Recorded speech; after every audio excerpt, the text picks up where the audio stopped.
I'm going to be ranking the best value cards right now in NBA 2K23 My Team. As you guys can see, we got a tier list here ranking from S that goes all the way down to D tier, and we have about 35 of the best value cards in my team. And if you guys are wondering what I do mean by a value card, is going to be for how much MT the card goes for and how well they do play in game. So for example, a really solid value card is this Dark Matter Scotty Barnes, who I think is going to be in the B tier category. He's a cheap point guard, only like 10,000 MT or below, and he's still 6'8" at the 1, 7'2" wingspan, and is a great defender compared to some other cards in the game that maybe go for more than Scotty Barnes that aren't as good. So I do think this is going to be all of the best value cards in the game.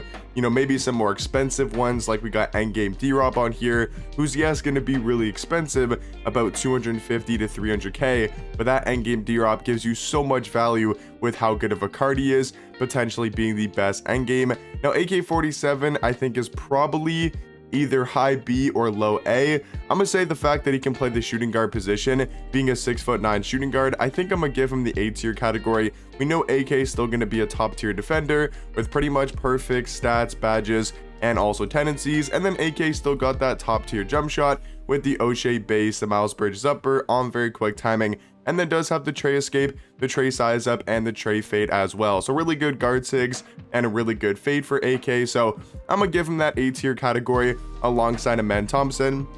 I think Amen might honestly be in the S tier category, just going off the fact that he's super cheap. He's only about 15k, maybe even a little bit cheaper nowadays, and he is such a good point guard for that price. I think he's gonna be A tier for now. But this card, man, he's so good, 6'7" at the 1, and this card can honestly just do everything at the point guard position. Anthony Edwards is a card that I really like. I'm gonna probably go B tier. He's more on the expensive side when we're talking about value cards in the game. He's not crazy expensive. I believe he's like 60 to 70k right now on Xbox. He might be going down in price, but he's 6'5" at the point guard position, 6'9" wingspan. He's got a really good jump shot, the O'Shea base, John Wall upper on very quick timing. He's got the tray fade, he's got great dribble sig, so he's a really good point guard, just a little bit more expensive than I like, so I do think he's going to be in B tier. Now probably the best value card in the game is going to be this Dark Matter Bull, a card that is 7'2" at the small forward position. He's 7'2", 7'7" wingspan at the small forward spot, and he's got a great player model in game. He's a really good defender, and this card, at least on Xbox right now, is only about 60, 70, maybe 80,000 MT, let's call it at most. 80k or below for this Dark Matter Bull card, who is still a top 2 to 3 small forward in the game and gives you probably 95% of what the Hero Bull gives you, who is the second best small forward. I think you got to put him in the S tier category. Now Ben Simmons, I'm gonna also go in A tier, very similar level to Amen Thompson when we're talking about point guards, and I think Ben is just slightly better than Scotty Barnes and Anthony Edwards just because of his size and his defense at the point guard position, being a 6'11" point guard. Endgame D-Rob, like I said, yes, is going to be really expensive. He's only about 250k though. I will say on Xbox, you can easily get this Endgame D-Rob for about like 250 to 275, but let's say more on average, probably like 275 to 300k. But if you guys have used the lefty endgame jump shots, let me know if you guys do agree with this. I feel like the lefty releases on cards like D-Rob and Bill Russell, when we're talking about this endgame jump shot, the KPJ base, Sadiq Bey upper on very quick timing, I think it's so much easier to green with a card like a D-Rob or a Bill Russell because they have the lefty release, and it just feels to be a way more consistent jump shot. Doesn't feel as like crazy fast and doesn't feel like it gets too many load ups as it does on the righties.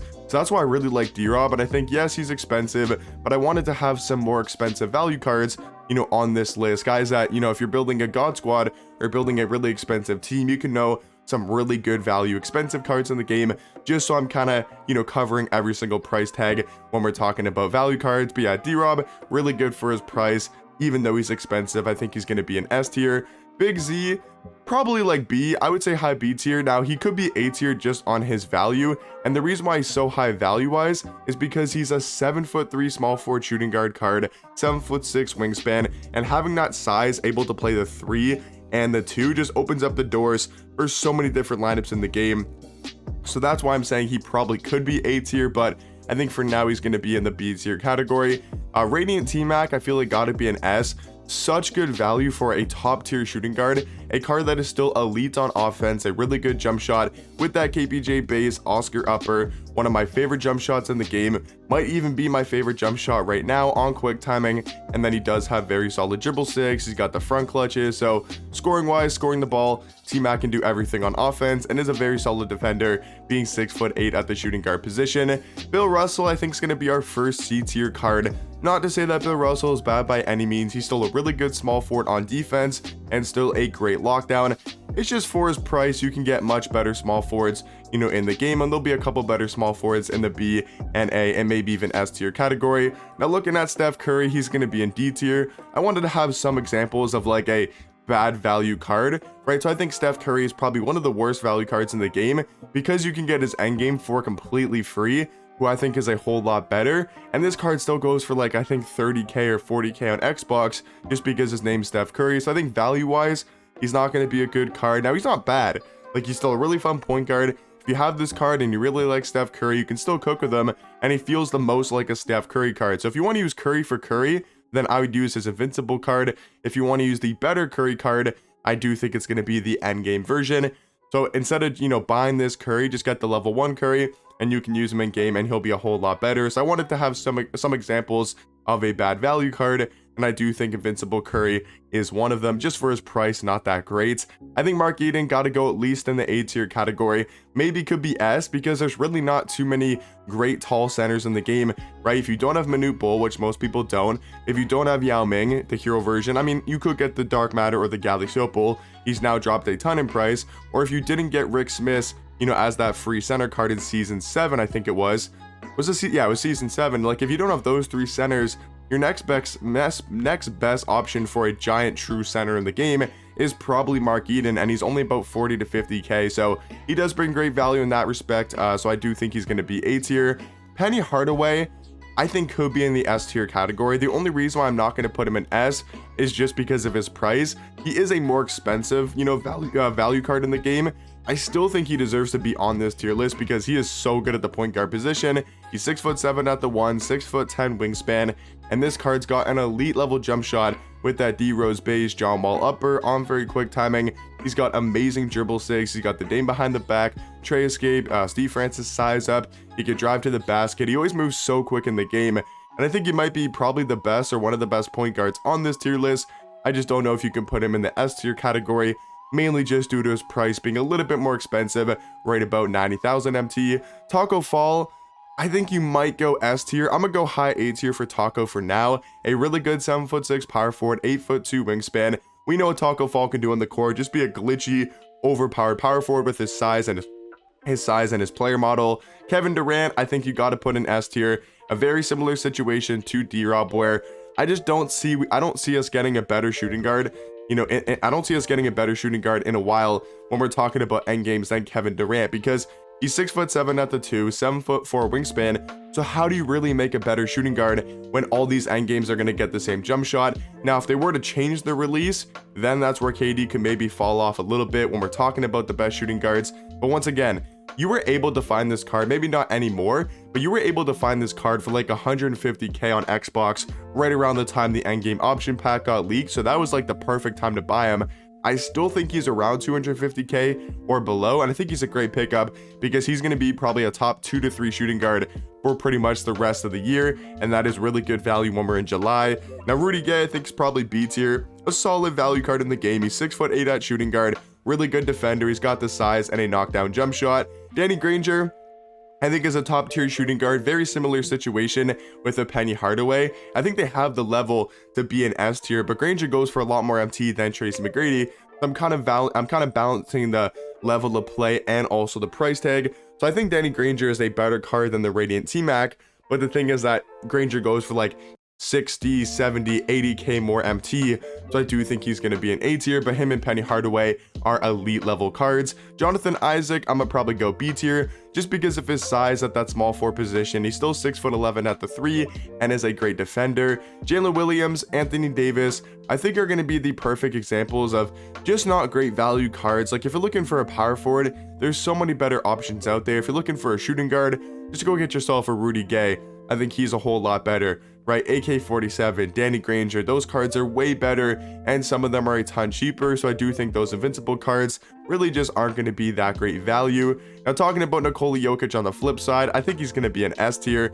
Such a good point guard for his price. He has now actually became a budget price. Like, he's below 30k, and he's more of like a 25 to 30k card. And to have that as a 6'11" point guard, 7'3" wingspan, a great player model, great jump shot, he's an elite level defender, he can handle the ball. I mean, this is still debatably a top 3 to 4 point guard in the game, and for that price of a budget price tag, easily going to be one of the best value cards. Karl Malone, I'm gonna probably go B tier. Really good 6'9" small forward. I think D-Rob's probably also going to be in B tier. Just a solid power forward, not going to be on his endgame version level, but he's still a decent power forward, especially for his price. Kevin Garnett, I think, is going to be an A tier. He's still a 6'11" shooting guard who can also play small forward, elite level defender, pretty solid jump shot, and he still brings that great size. I think if he were to get an if he were to get an invincible card, maybe get some better dribble sigs or an end game at the shooting guard position, I think he could probably be top tier. Kobe Bryant, another example of a bad value card. I think Kobe is still really good.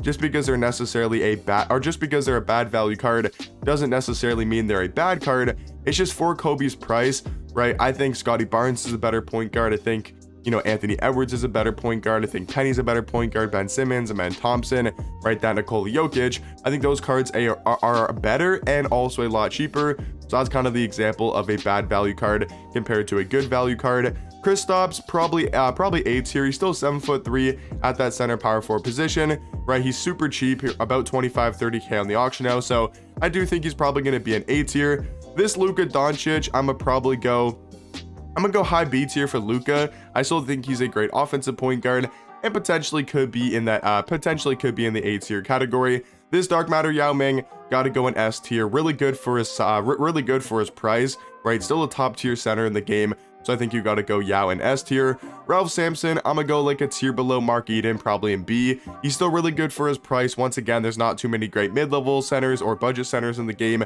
So I think Ralph Sampson gonna be in B tier. Ron Artest, another B tier value card, right? Great defender, good jump shot. I think he's on that Scotty Barnes, Anthony Edwards level. Tim Thomas, I'm gonna go A tier, 6'10" at the 2. I think he's probably just a step below T-Mac, but really good for his price. He's super cheap with a really good jump shot. Vince Carter, I think, is going to be in C tier. Not a bad offensive shooting guard for his price, but I think there's going to be some better options. Next, Victor Wembanyama, going to be on the same level as Taco Fall. Really good for his price. I think deserves A tier. And then probably Wes Unseld and Wiggins going to be in that C tier category. So how many cards do we have in S? We have 6 cards in the S tier category. I don't think there's anybody else I really want to move into S. I think I'm gonna leave it like this. I want to have S to only be 5 or 6, maybe 7 cards at most. But yeah, let me know in the comment section down below. What do you guys think about my value card tier list? And I'll catch you guys in the next one. Peace.